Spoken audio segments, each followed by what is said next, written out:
Bonjour Lionel, Bonjour Cathy. bienvenue sur ce webinaire que nous consacrons ce matin à tout ce qui tourne autour de la naissance.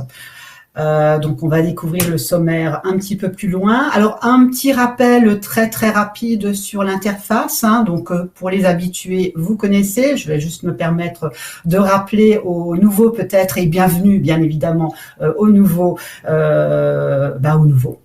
Alors sur l'interface pour pouvoir en fait poser vos questions, puisque vous n'avez pas la possibilité d'ouvrir le micro, vous allez pouvoir cliquer donc sur le petit onglet, sur le petit volet chat. On n'aura pas de sondage, puisque c'est vrai qu'on a la possibilité de le faire. Donc aujourd'hui, on ne vous mettra pas à l'épreuve avec un petit sondage. Vous allez pouvoir également télécharger la présentation.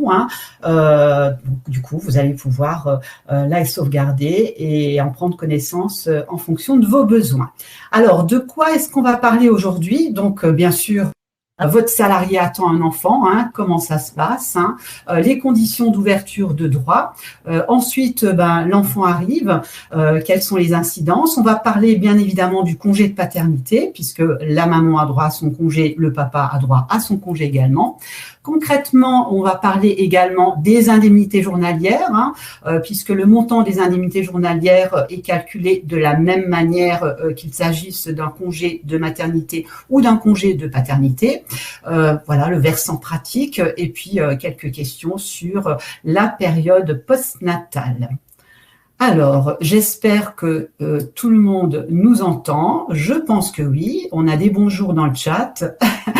Bien, alors démarrons avec votre salarié qui attend un enfant. Alors, tout commence par la déclaration de grossesse que la salariée doit déclarer à la CPAM dans les 3 premiers mois. Alors, cette déclaration, elle va être complétée par le médecin ou par la sage-femme. Alors, il existe deux manières de faire cette déclaration. Alors, soit on est sur la version papier, donc la version papier, elle est composée de 3 volets. Donc, il y a un volet qui est destiné à la CPAM et les 2 autres volets sont à envoyer à la caisse d'allocation familiale. Et lorsque cette déclaration est envoyée en dématérialisé, les 2 organismes reçoivent automatiquement cette déclaration.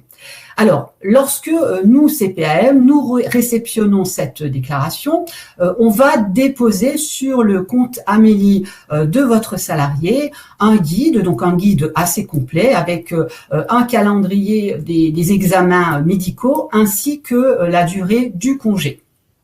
Alors, cette durée de congé de maternité va dépendre de la composition de la famille, à savoir du nombre d'enfants à charge ainsi que du nombre d'enfants à naître. Donc, si par exemple votre salarié attend son 3e enfant, le congé sera de 26 semaines au total, réparti en 8 semaines de congé prénatal et 18 de congé postnatal. Donc, sur la slide, vous avez un lien sur Amélie. Alors, vous le verrez tout au long de la présentation, sur certaines slides, vous avez un lien hypertexte. Donc, c'est important aussi pour vous de pouvoir retrouver l'information actualisée, puisque le réflexe, c'est bien évidemment de pouvoir retrouver l'ensemble des informations très souvent sur amélie.fr, qui est vraiment le site de référence sur lequel vous allez pouvoir vous baser. Donc, une image sur la droite avec le différent calendrier en fonction des éléments dont je vous ai parlé. Alors, on va prendre un cas pratique et on va essayer de le dérouler tout au long de notre présentation. Donc, nous allons prendre comme exemple Marie, assistante de direction dans votre entreprise depuis 2 ans. Elle vous annonce qu'elle attend son 3e enfant qui a comme date présumée de naissance le 31 mai 2023. Du coup, elle a droit à 8 semaines de congé prénatal. Ce congé va débuter le 5 avril et 18 semaines de congé postnatal. Donc, il va finir le 3 octobre pour un retour normalement dans votre entreprise le 4 octobre. C'est en fait tout simplement l'interprétation pratique de ce que Cathy vient de vous annoncer de la slide précédente. Merci pour cet exemple, Lionel. Ok, alors concrètement, qu'est-ce qui va se passer pour vous? Donc déjà votre salarié, alors bien évidemment, elle va avoir intérêt à vous informer de sa grossesse parce que peut-être que votre convention collective lui permet de bénéficier certains avantages. Toujours est-il qu'elle va avoir l'obligation de vous en informer avant le début de son congé. Puisque lorsque le congé de maternité va débuter, vous avez l'obligation de nous transmettre l'attestation de salaire. Donc cette attestation de salaire, je voudrais juste préciser que vous ne pouvez pas l'anticiper. C'est-à-dire que vous ne pouvez pas envoyer cette attestation avant le début de ce congé de maternité. J'ai mis en discussion les liens si jamais vous avez des soucis ou si vous voulez vous avancer dans les recherches sur les sites. Alors, vous avez vu qu'un des deux liens ne pointe pas pour une fois sur un site assurance maladie, tout simplement parce que le calcul, le calendrier des congés maternité n'est plus disponible sur nos sites depuis de nombreuses années. Je vous ai trouvé un site qui n'a pas l'air trop chargé en pub et en autres désagréments. Mais attention, c'est un site privé, ce n'est pas un site labellisé assurance maladie. Seul votre salarié est en mesure de vous donner un calendrier issu de son compte Amélie qui est opposable. C'est le seul moyen d'avoir les mêmes données que nous. Voilà, je voulais juste vous avertir pour pas que un jour on me retorque que le lien que je vous ai envoyé n'était pas bon. C'est simplement un site privé, donc il peut un jour ne plus être conforme à la réglementation. Pour l'instant, il l'est. Les différents tests que j'ai effectués correspondaient toujours avec les dates conformes. Donc, pour l'instant, il est bon. On vous donne un maximum d'informations. Après, en résumé, Lionel, la référence va toujours rester amélie.fr. Tout à fait. Ou le compte Amélie de votre salarié. Donc, on va parler de l'ouverture de droits et des différents aménagements possibles avant la naissance de l'enfant. Alors, en premier lieu, les conditions d'affiliation. Il faut que votre salarié justifie personnellement de 10 mois d'affiliation. C'est bien important En fait, cette phrase a quasiment tous les mots d'importance. C'est-à-dire que votre salarié doit bien être personnellement affiliée à une caisse primaire. Elle ne doit pas être ayant droit, elle ne doit pas venir d'un autre régime il y a 3 mois et vous l'avez embauchée il y a 3 mois et elle a changé de régime à ce moment-là. C'est-à-dire qu'elle ne devait pas être étudiante avant et être au régime salarié depuis 3 mois. C'est vraiment 10 mois d'affiliation propre.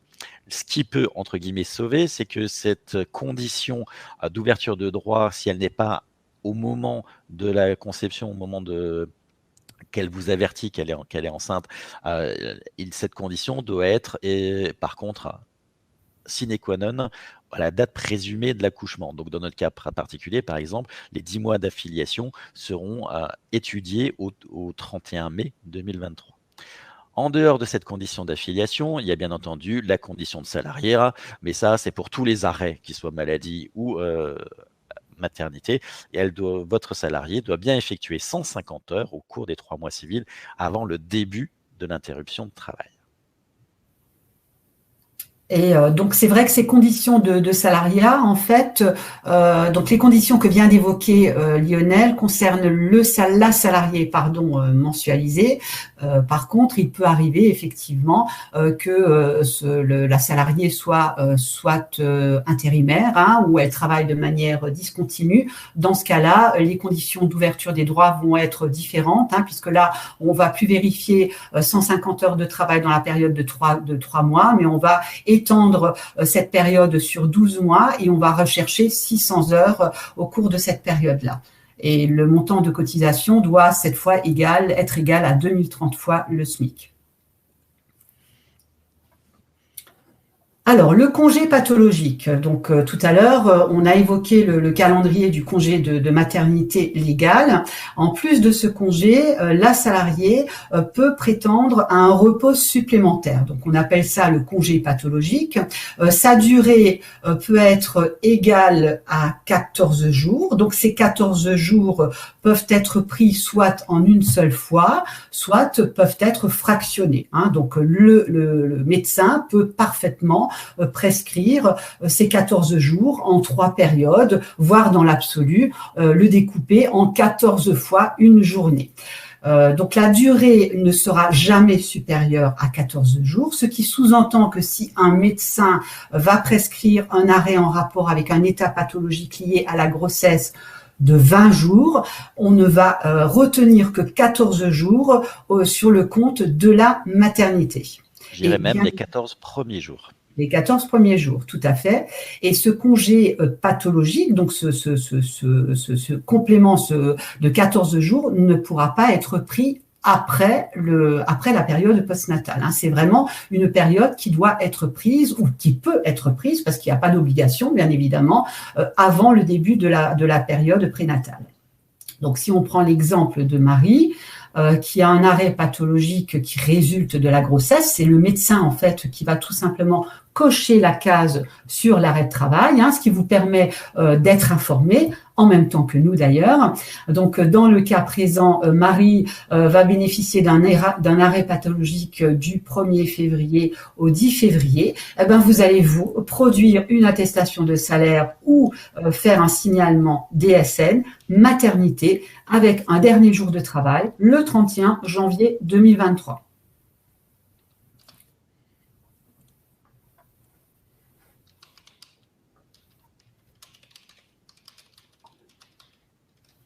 Alors, je répondais juste à un petit problème technique dans le chat. Alors, les successions d'arrêts. Donc, effectivement, Cathy vous l'a déjà un petit peu teasé, vous a annoncé. En fait, le médecin a prescrit un arrêt pathologique suite à un arrêt maladie, ou alors il a prescrit un arrêt de 20 jours au lieu des 14 jours maximum. Ou dans notre cas, en fait, Marie ayant déjà pris un bout de son congé pathologique, elle n'a plus droit aux 14 jours pleins, elle a le droit au solde. Donc je reviens un petit peu rapidement en arrière. Dans l'exemple, Marie a bénéficié d'un congé pathologique du 1er au 10 février. Donc elle a déjà, entre guillemets, consommé 11 des 14 jours possible du congé pathologique. Il lui reste que 3 jours. Dans l'exemple qu'on a pris là, donc Marie était en arrêt maladie du 1er au 7 mars, puis le médecin lui a prescrit un arrêt en rapport avec le congé pathologique, résultant de la grossesse, du 8 au 15 mars. Dans les faits, nous, dans notre système, on va enregistrer l'arrêt maladie du 1er au 7 mars, aucun problème. Le congé pathologique, lui, par contre, va n'être enregistré que du 8 au 11 mars, le solde du congé pathologique, le reste de l'arrêt se transformant en arrêt maladie. Dans ce cadre-là, vous allez devoir faire plusieurs signalements sur la DSN. Le dernier jour de travail va systématiquement être le 28 février, mais il va nous falloir un signalement arrêt maladie pour l'arrêt du 1er au 7 mars, un arrêt signalement maternité pour le congé pathologique du 8 au 11 mars, et enfin un troisième signalement à nouveau maladie pour le solde de l'arrêt du 12 au 15 mars. Et ça fait le lien en fait avec la question. Je prends un peu d'avance. Normalement, on ne répondra aux questions qu'à la fin. C'est ce que vous allez faire aussi, absolument, puisque Audrey nous pose la question de savoir que si ce congé pouvait être pris après, à une époque. Alors très honnêtement, non. Ce congé pathologique ne peut être pris qu'avant et jamais après le congé postnatal. Alors, pour le après, c'était dans la fonction publique, en fait, il y avait une pratique. Peut-être des aménagements propres à la fonction publique, mais voilà, en tout cas, donc, le CPM n'a jamais indemnisé d'arrêt de travail en rapport avec un état pathologique après le congé postnatal. Et donc Et Mathieu, Mathieu, peut-être, oui. C'est pareil. En fait, c'est exactement l'exemple qu'on a à l'écran. Par contre, il parle des jours de carence et effectivement, je précise que la troisième période que vous avez là à l'écran, 12 au 15 mars, va subir effectivement l'application de 3 jours de carence, tout comme le premier arrêt du 1er au 7 mars. Il y a changement de régime. En revenant sur le régime maladie, on revient sur les règles du régime maladie, c'est-à-dire l'application des 3 jours de carence. Et ça, c'est la réglementation qui l'impose. C'est vrai que les médecins sont informés aussi bien que vous. Après, j'ai envie de vous dire que l'essentiel, c'est que vous soyez informés, puisque le médecin, en fait, en tant que médecin, il va prescrire un arrêt de travail. Dès le moment où la personne, elle attend un bébé, peut-être qu'il va de manière automatiquement cocher en rapport avec un état pathologique. Donc vous, en tout cas, vous devez savoir que cette période ne pourra jamais être prise en charge plus de 14 jours. Donc c'est à vous d'agir en conséquence. Mais les médecins, effectivement, sont informés de ces dispositifs. Et oui, Audrey, ça n'a rien à voir avec la pathologie. C'est la réglementation qui est liée au changement de régime de prise en charge qui fait l'application systématique de l'application des 3 jours de carence. Et la dernière remarque, on ne peut pas trop répondre. C'est humain. Bien. Alors, il peut arriver que l'intéressée, elle se sent en forme et puis elle préfère continuer à travailler. Donc, dans ce cas-là, il existe un dispositif qui lui permet de reporter un maximum de 3 semaines la période, en fait, sur le congé postnatal. Donc, concrètement, c'est la salariée qui va faire la demande. Et bien évidemment, c'est le médecin qui va prescrire, qui va autoriser en tout cas la poursuite de son activité. Excusez-moi, Alors, faites bien attention, Cathy, vous êtes en train de bien vous le préciser, ce n'est pas à la salariée seule de décider du report de ce congé.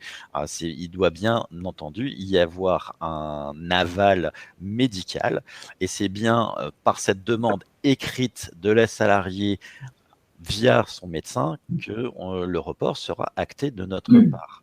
Sans cette demande écrite et validée par un avis médical, il n'y aura pas de report. Et d'ailleurs, si pendant cette période de report que l'intéressée aura demandé, si elle n'est plus en capacité de travailler, donc si un arrêt de travail maladie est prescrit, dans ce cas-là, ce report est bien évidemment annulé. Ça semble assez cohérent.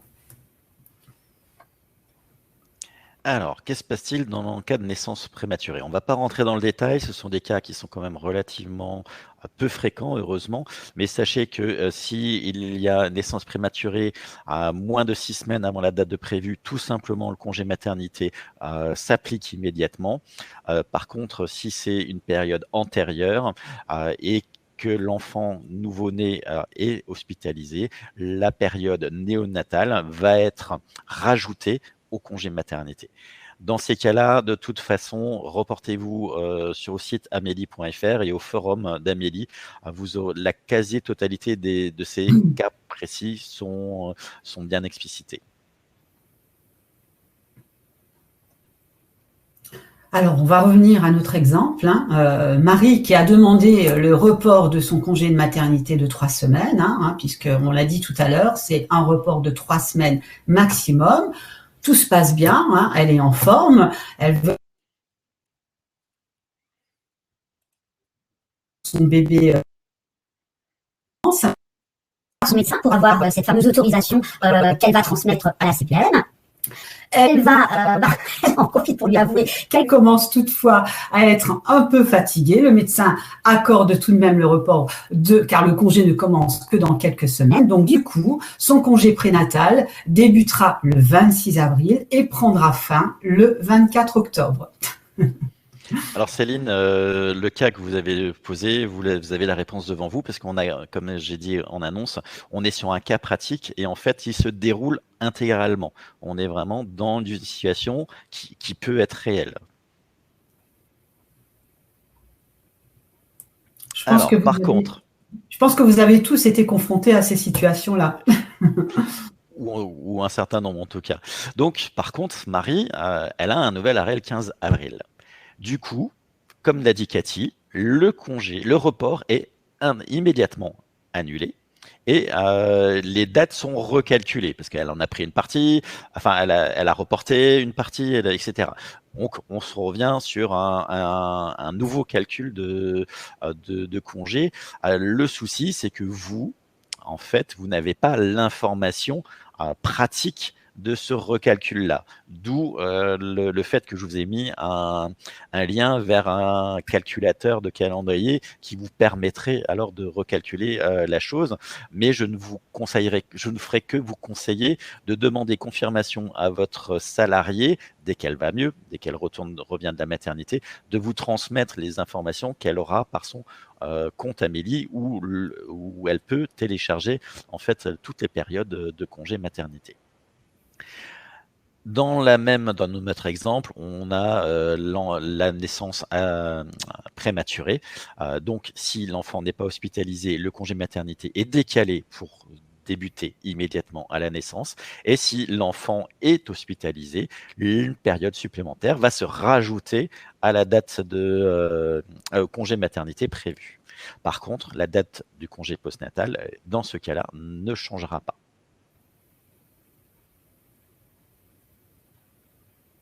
Bien. Alors, la naissance, l'enfant arrive. Que se passe-t-il? Alors, si l'accouchement intervient après la date prévue, donc ça va répondre à une question qui est posée dans le chat. Oui. La durée du repos postnatal n'est pas réduite. Donc, en fait, le congé est juste décalé, tout simplement. Si l'accouchement intervient pendant le congé prénatal, le repos prénatal non indemnisé est reporté sur la durée du repos postnatal. En fait, la salariée n'est jamais pénalisée. Heureusement, d'ailleurs. Donc, mais en fait, le seul moment où la date prénatale va changer dans ces cas-là, c'est si elle accouche plus tard. Plus tard.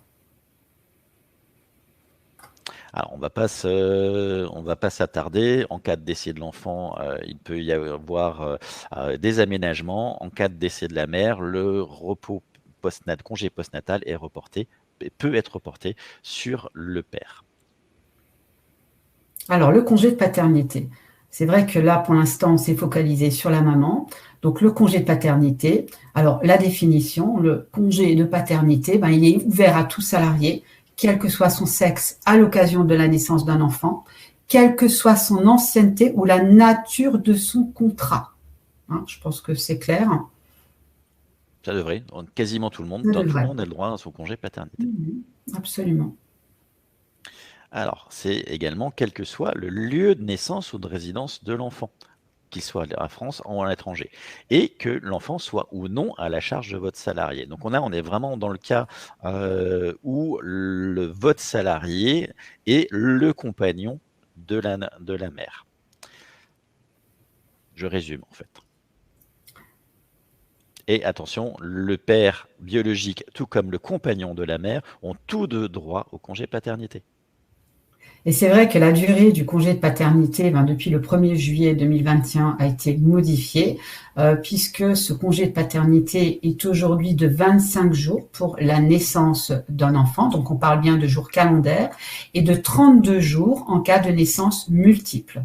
Donc ce congé va pouvoir être pris en une seule fois, c'est la situation la plus simple pour tout le monde. Après, le salarié a tout à fait la possibilité de fractionner ce congé de paternité. S'il décide de le fractionner, il doit obligatoirement prendre une première période de 4 jours qui va suivre directement la période de 3 jours qui est prise en charge par l'employeur. Alors, s'il est fractionné, Il y a aussi des règles. C'est-à-dire que la première période de 4 jours est une période assortie d'infraction d'emploi. Donc, il doit suivre immédiatement le congé de naissance prévu par le Code du travail. Donc, en fait, les 7 premiers jours sont obligatoires. Pour l'instant, s'il ne le prend pas, il a le droit à la seconde période dont je vais parler, mais la réglementation, normalement, dit que si le congé paternité, les 7 premiers jours du congé paternité ne sont pas pris, la personne perd tout droit au reste. Donc, encore une fois, ça, c'est la réglementation. Pour l'instant, il y a une tolérance, mais on ne sait pas jusqu'à quand elle va être appliquée. S'il ne prend pas les 7 premiers jours, il y aura encore les 21 ou 28 jours qui restent.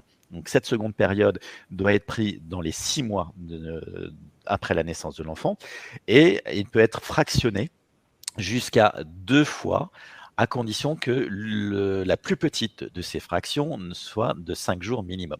C'est un peu compliqué. En fait, sur la slide suivante, Lionel, je pense que ça va être beaucoup plus clair. Voilà, il y a la frise. Moi, je dis tout simplement, votre salarié, il prend les 28 jours d'un coup, et comme ça, on est tous tranquilles.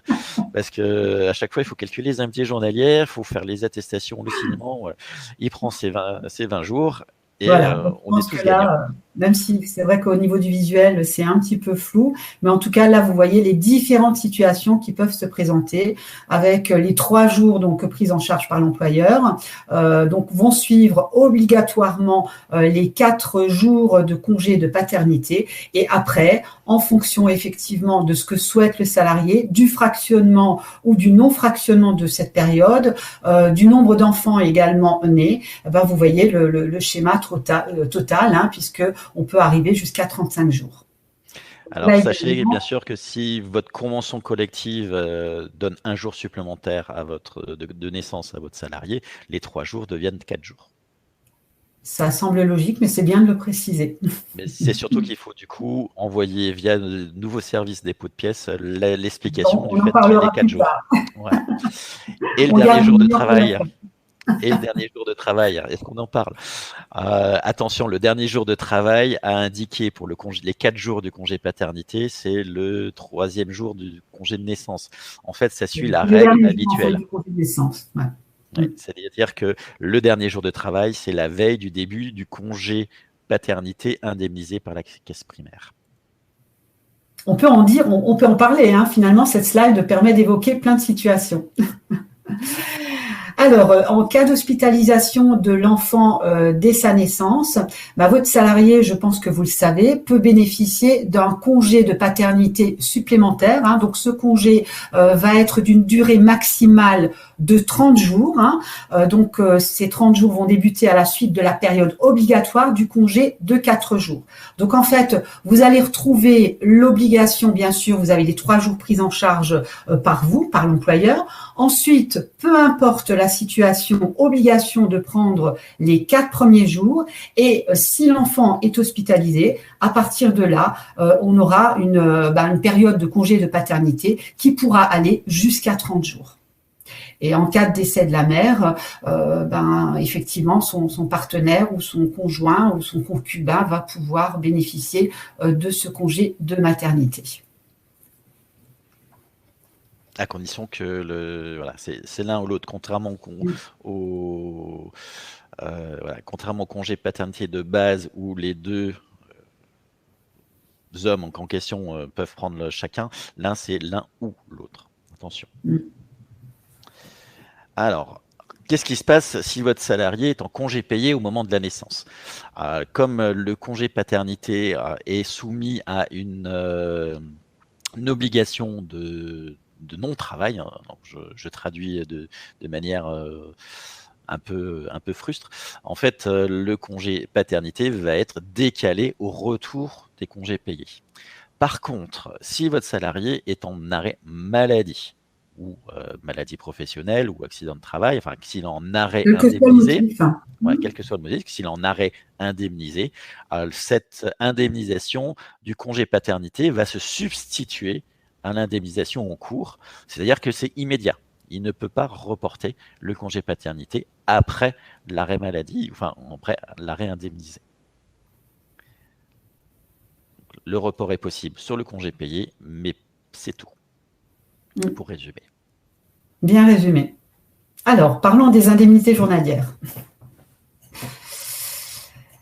Donc, les conditions d'ouverture de droit qu'on va bien évidemment vérifier. Donc, les 10 mois d'affiliation à la date du début de congé de paternité. En fait, ça rejoint un petit peu les conditions qui ont été évoquées tout à l'heure sur le congé de maternité.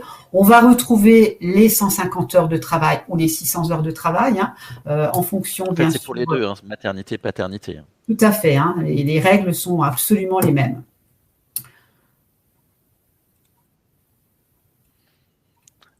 Alors, pour l'IJ, l'indemnité journalière maternité, l'ouverture de droit s'étudie à la date présumée d'accouchement.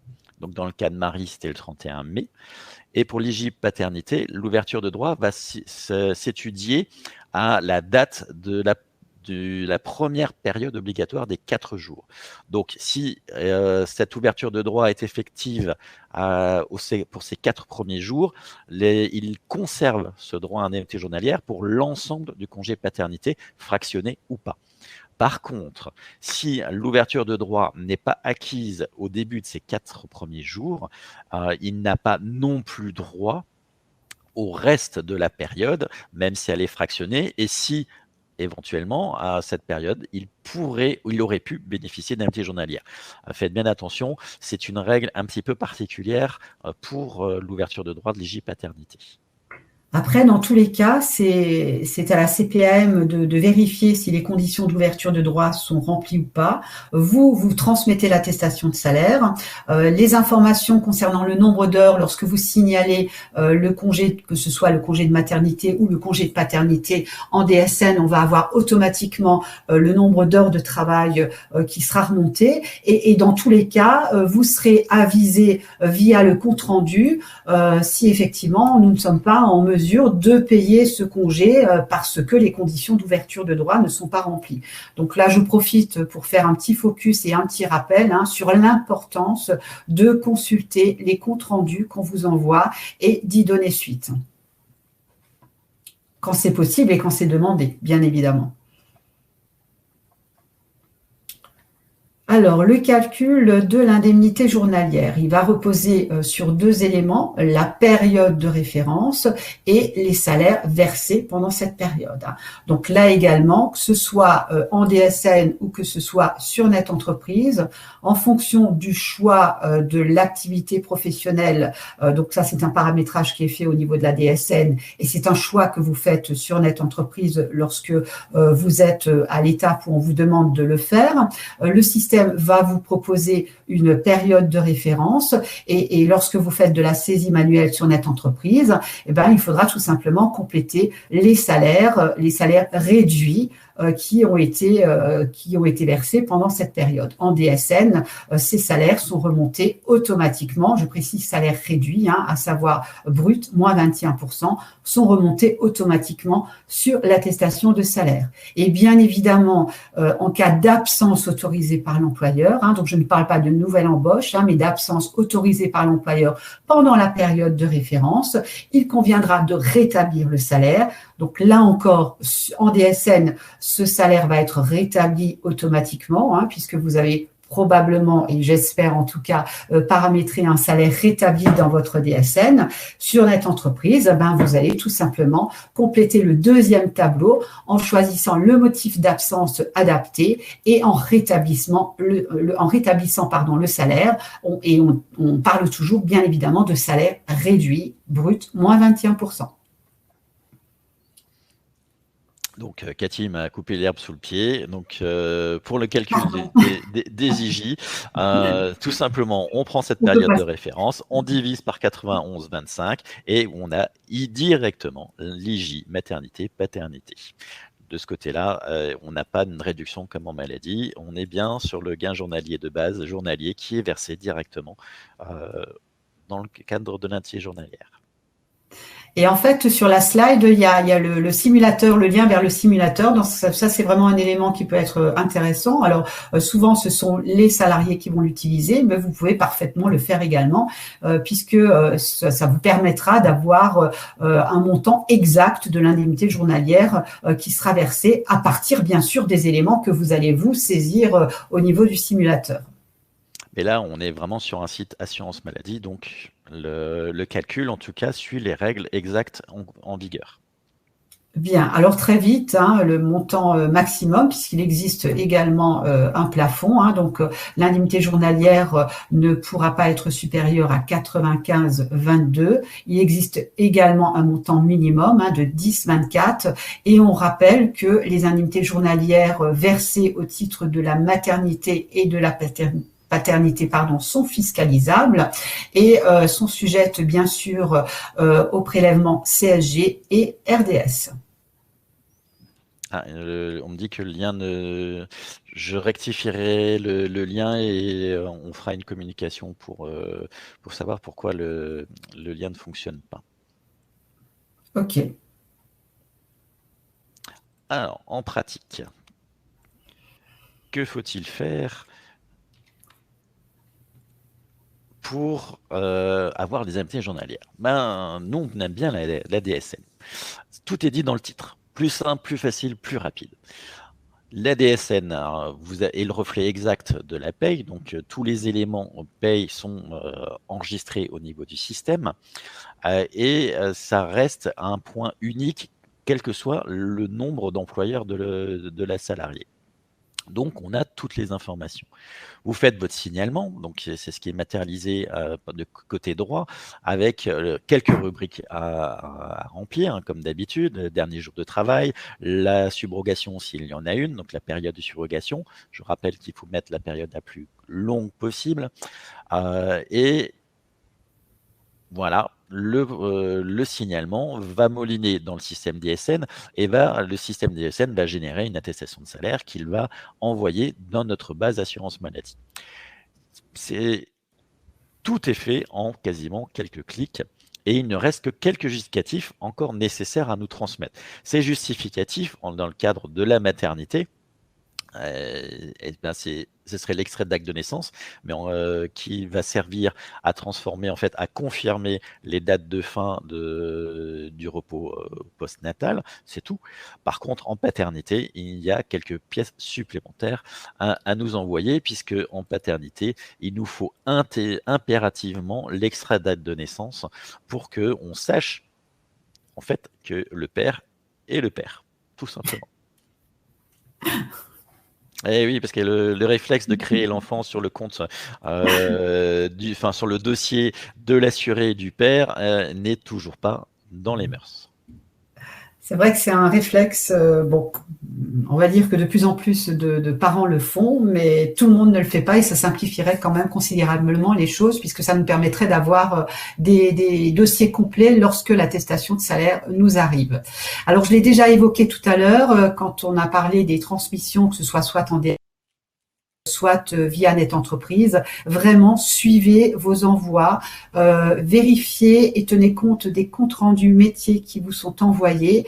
Alors, petite précision, c'est vrai que sur Net Entreprise, alors soit vous avez un logiciel qui vous permet d'avoir facilement et de manière lisible ces comptes rendus. C'est pas le cas pour tout le monde.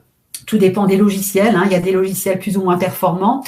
Si vous n'avez pas ce retour d'information dans votre logiciel, vous n'aurez pas d'autre choix que de vous connecter sur votre tableau de bord DSN pour pouvoir accéder à ces comptes rendus. Alors, en parallèle, ces comptes rendus, vous allez les recevoir également par mail. C'est toujours encore le cas.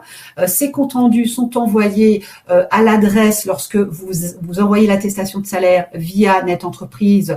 Les comptes rendus sont envoyés à l'adresse qui est associée au profil du déclarant. Donc, vérifiez que cette adresse mail est correcte.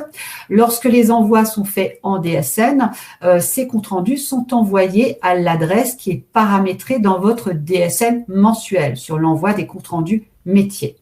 Mais en tout cas, c'est sur le tableau de bord que vous allez, dans tous les cas, quelle que soit la situation, je ne parle pas du papier, bien évidemment, consulter ces comptes rendus. Alors, petite précision sur ce tableau de bord, il semblerait a promis qu'il va évoluer. Alors, cette évolution, elle est prévue pour 2023. On le souhaite et on vous le souhaite. Il devrait être beaucoup plus convivial et vous facilitera, en tout cas, on l'espère, vos recherches vos recherches et puis, tout simplement, vous faciliter le travail. Alors, avant de passer à la slide suivante, j'ai mis le bon lien dans le chat. Il fonctionne sur le simulateur. Merci Lionel. Alors, les nouveaux services. On a teasé plusieurs fois avec Cathy.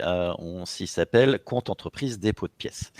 Il se situe dans notre entreprise. Il s'active comme une autre déclaration classique sur notre entreprise. Donc, il faut être administrateur. Il faut activer la déclaration qui sera alors disponible sous 24 heures. Et n'oubliez pas, si vous êtes administrateur et que vous administrez plusieurs comptes ou plusieurs déclarants, de leur donner l'habilitation à ce nouveau service. Ce service est un point d'entrée unique sécurisé. Bien sûr, puisque vous devez vous authentifier sur le site Net Entreprise. Et ce qui est très, très, très intéressant pour tout le monde, c'est qu'il y a un routage automatique vers la caisse gestionnaire de votre salarié. Vous rentrez le numéro de sécurité sociale avec la clé. Et le système va automatiquement chercher dans les bases de l'assurance maladie. Pour une fois, c'est pas l'INSEE, c'est vraiment les bases de l'assurance maladie. Et vous allez avoir l'information comme quoi que le dossier, que votre salarié est bien affilié à une caisse primaire. Et vous saurez même laquelle, puisque l'information va apparaître sur votre écran. Et vous allez pouvoir joindre au format PDF. Attention, uniquement format PDF, le justificatif, donc l'extrait d'acte de naissance pour le congé de paternité.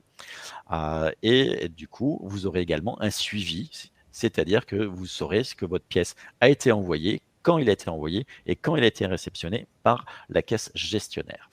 Vous voyez, c'est un service qui est accessible depuis novembre, qui est très ergonomique, il faut bien le dire. Hein, de temps en temps, je suis le premier à râler contre le tableau de bord DSN sur Net Entreprise, et je suis le premier à dire que voilà un service simple et utile et ergonomique sur Net Entreprise aussi.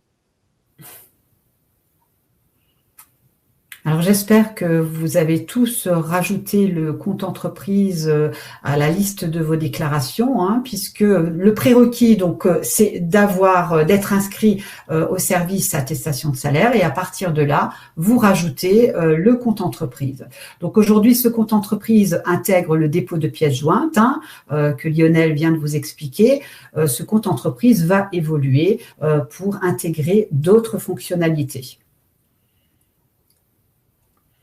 Alors, on va passer si le signalement DSN ne fonctionne pas, eh ben, il va falloir revenir à notre bonne vieille téléservice, bon vieux plutôt, téléservice attestation de salaire sur Net Entreprise. Et on saisit l'attestation de salaire comme d'habitude.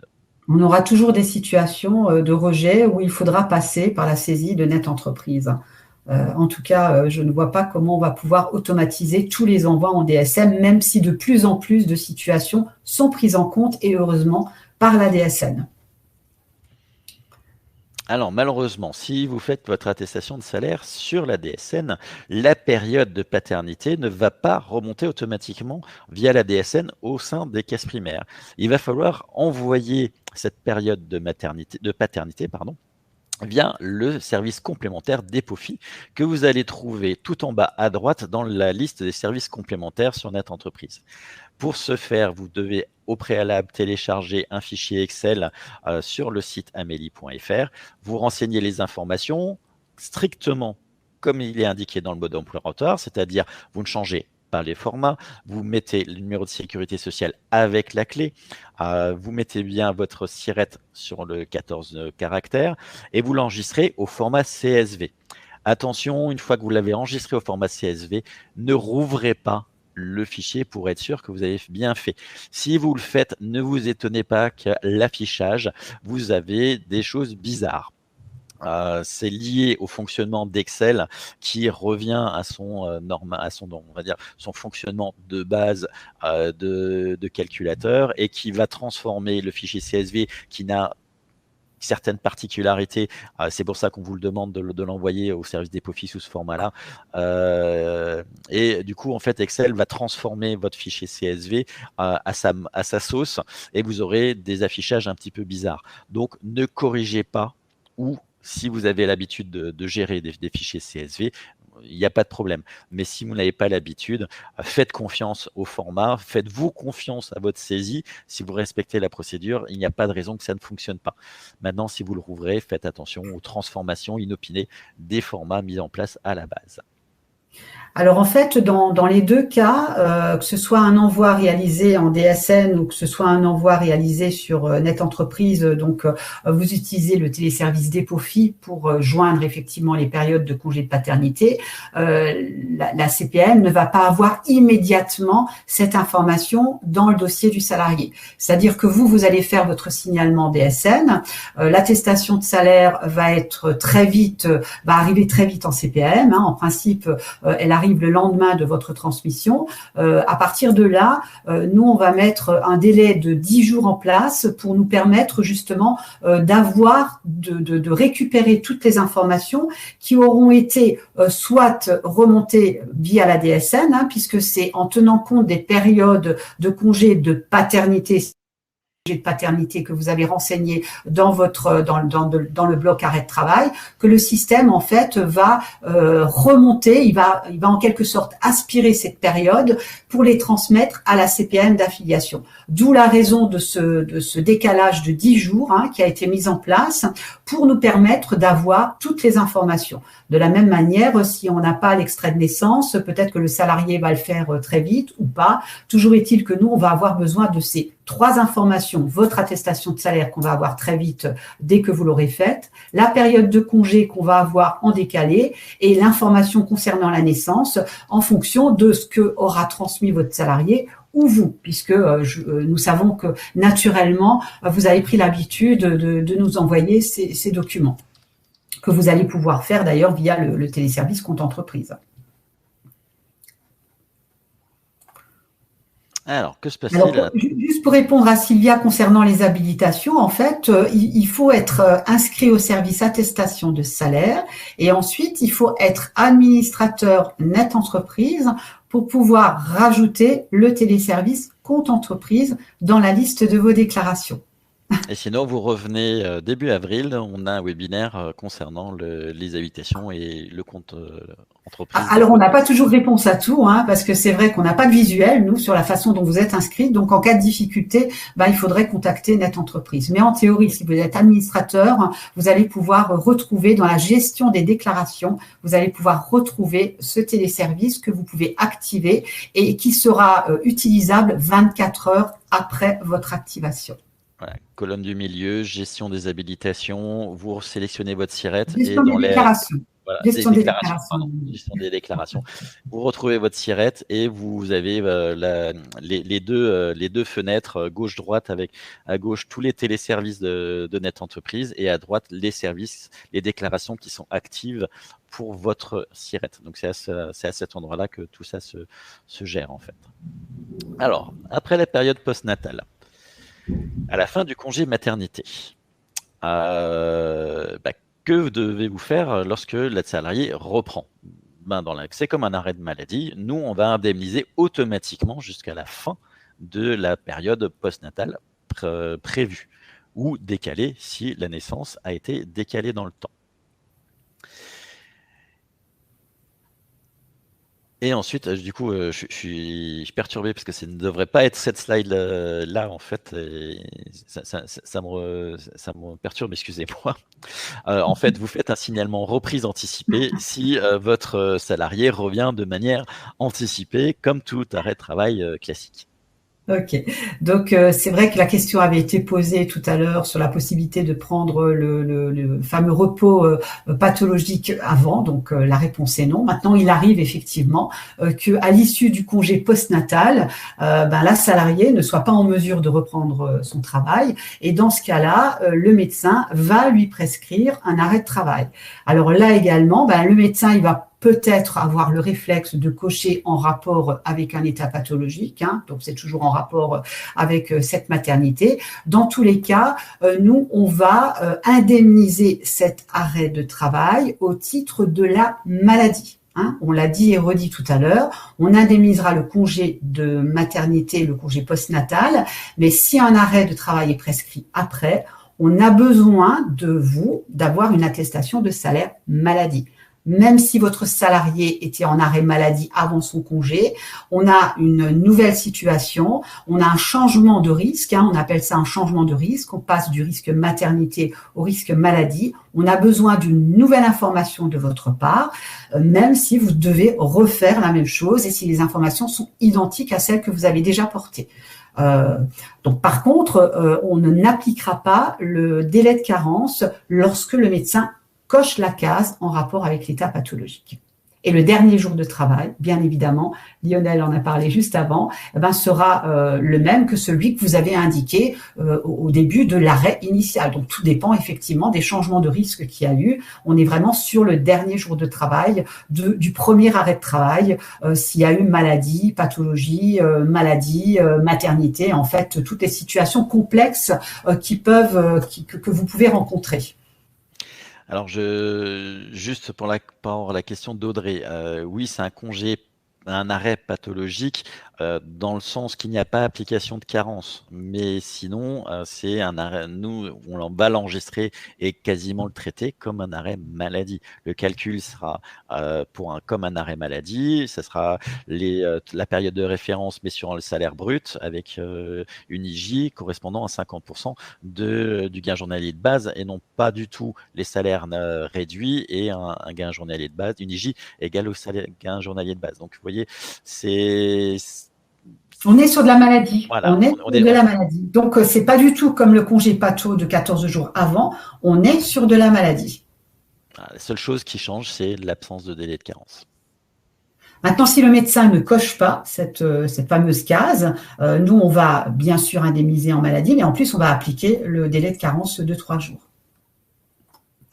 Alors, le congé allaitement, j'ai parlé au tout début de la fonction publique où il existe. Alors, je ne sais pas s'il existe encore vraiment partout ou sur toutes les fonctions publiques, mais on entend encore de temps en temps ce fameux congé pour allaitement. Ça n'existe pas chez nous. Soyons simples, soyons pratiques. Un congé allaitement, c'est un congé sans solde. Vous n'aurez pas d'intérêt journalière de notre part. Alors, peut-être que certaines conventions collectives prévoient ce dispositif. C'est possible, mais toujours est-il que Lionel l'a dit, nous, on ne versera aucune indemnité journalière. Maintenant, si on a un arrêt de travail, bien évidemment, prescrit par le médecin, on va payer. L'allaitement en soi n'est pas indemnisable par l'assurance maladie. Et s'il y a prescription médicale, ce sera un arrêt maladie. Alors, dernier cas, si un arrêt est prescrit immédiatement à l'issue du congé parental. On est bien sur un régime bien particulier, le congé parental. Le dernier jour de travail à indiquer sera le même dernier jour de travail que le congé de maternité ayant motivé le congé parental, excusez-moi. Donc, on revient presque sur la règle du dernier jour de travail effectif de la salariée. Voilà, je crois qu'on a terminé. On arrive au bout de ce webinaire. On va afficher la dernière slide. Donc, comme d'habitude, on l'a dit et répété tout au long de la présentation, le réflexe, c'est amélie.fr. Si vous avez besoin de nous contacter, faites-le par mail à l'adresse que vous avez à l'écran. Donc, on est tous les deux derrière cette adresse-là. Alors, c'est vrai qu'en général, cette adresse, vous l'utilisez pour nous interroger lorsque vous avez des difficultés sur la DSN. Mais en tout cas, voilà, à titre exceptionnel. Alors, on ne prend pas de réclamation, je le précise. En cas de réclamation. Quotidien en fait. On est vraiment là en dernier recours, si vraiment vous avez épuisé tout ce qui était humainement possible. Exactement. Alors, c'est vrai également que le téléservice dépôt de pièces jointes ne vous permet pas aujourd'hui de déposer vos réclamations. Pas encore, donc là aussi on espère une évolution. Donc il vous reste le 3679. Voilà, donc la situation on la connaît aussi bien que vous. Donc lorsque vous tombez sur le message qui vous dit que la plateforme est fermée, ça ne veut pas dire qu'elle est fermée, c'est que vous aurez un temps d'attente supérieur à 45 minutes. Et dans ce cas-là, nous on vous conseille de renouveler votre appel à un autre moment, tout simplement. Désolé, déprimant. Oui, Joël, oui, on On comprend et malheureusement, alors nos directions remontent cette problématique. Hein. J'ai envie de dire que c'est récurrent pour tout le monde, y compris pour vous probablement. On a un manque d'effectifs hein, et on essaie de faire au mieux, en tout cas. Alors, par rapport aux questions, donc justement, Joël demandait quel type d'attestation devons-nous faire pour le congé supplémentaire d'hospitalisation de l'enfant après la naissance. Alors, sur le congé paternité, il faut simplement faire un signalement paternité, puisque ça se rajoute au congé paternité.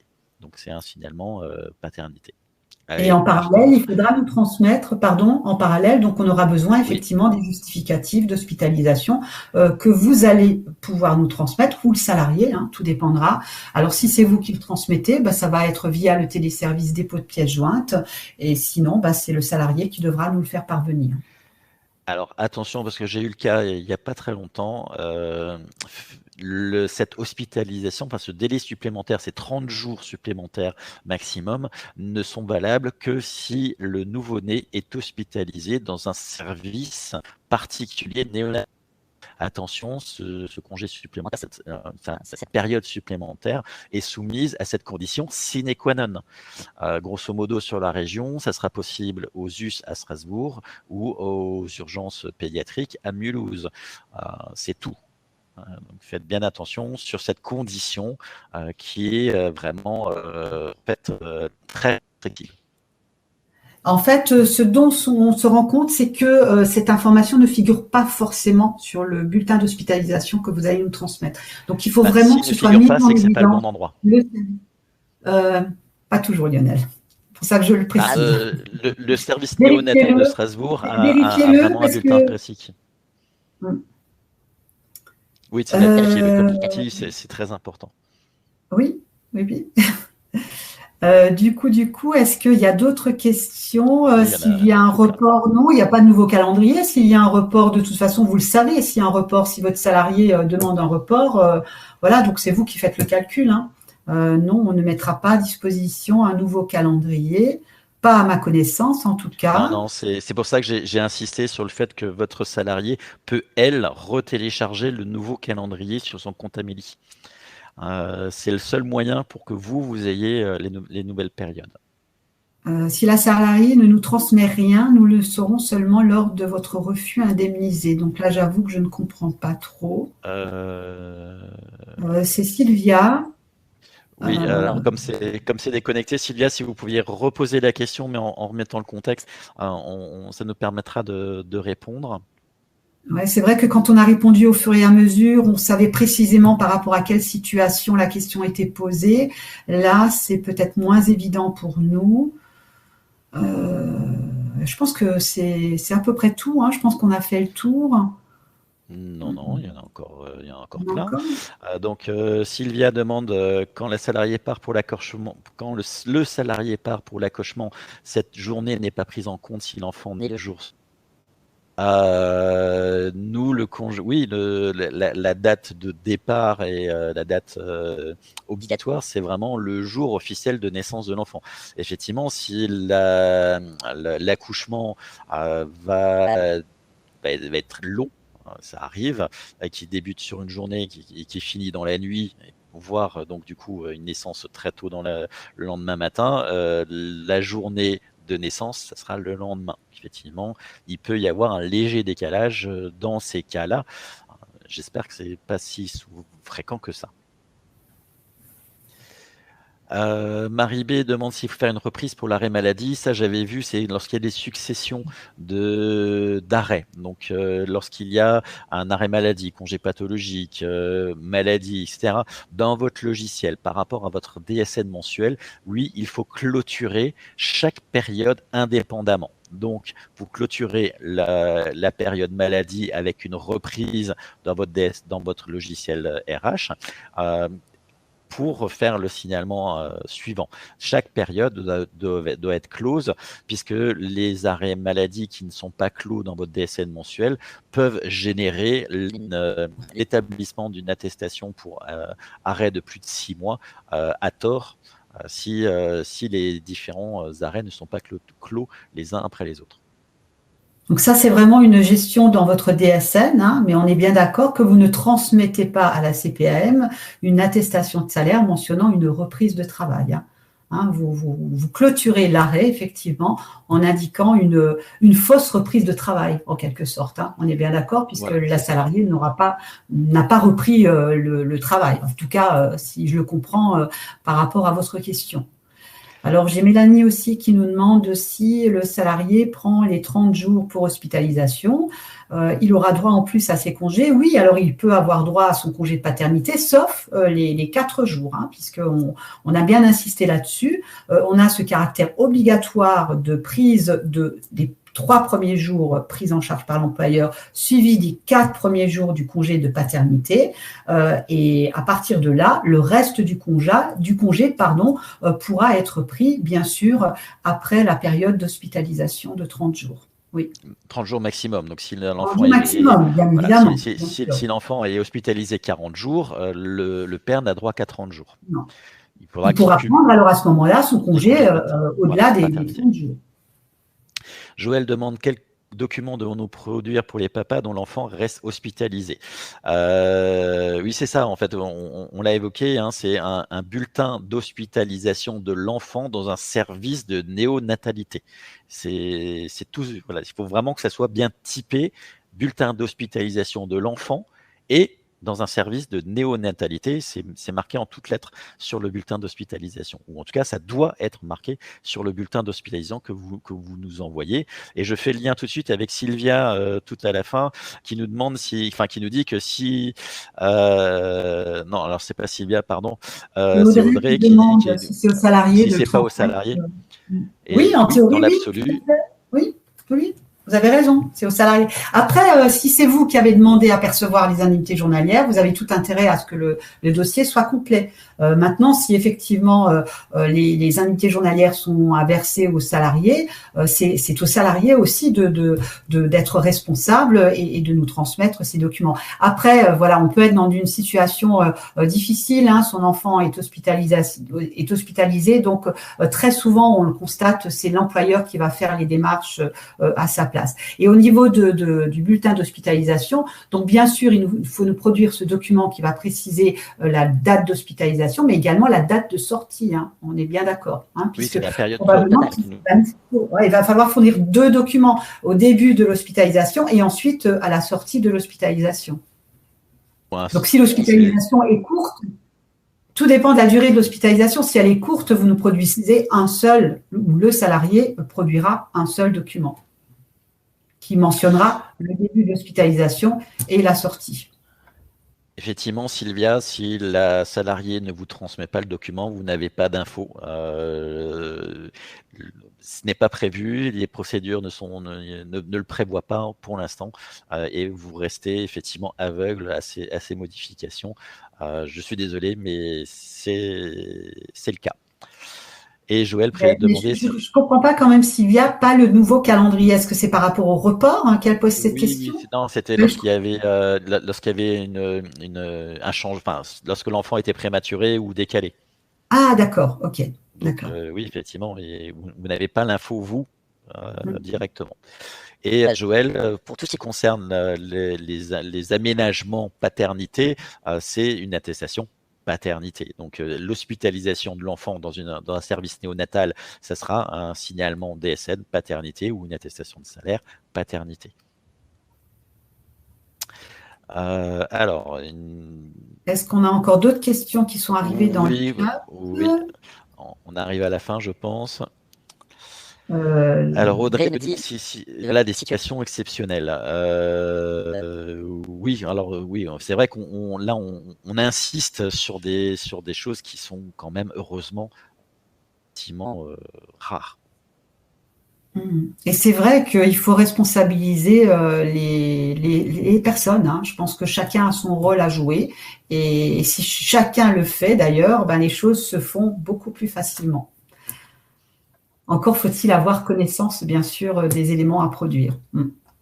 Alors Manon, comment vous faites pour nous transmettre les informations? Mais vous préparez un document pour Word, par exemple, à la base. Vous mettez les informations qui sont liées au congé payé du salarié. Vous indiquez les périodes dans ce document-là. Vous le transformez en PDF et vous nous le mettez dans le service compte entreprise dépôt de pièces en lien avec l'assuré. Et du coup, on aura les explications nécessaires pour payer ou corriger un refus qu'on pourrait vous faire ne sachant pas la situation. Et on arrive au bout des questions. Oui, beaucoup de questions. On a largement dépassé notre horaire. Je vous souhaite un très bon appétit et une belle fin de journée. Merci à vous. À bientôt. Au revoir.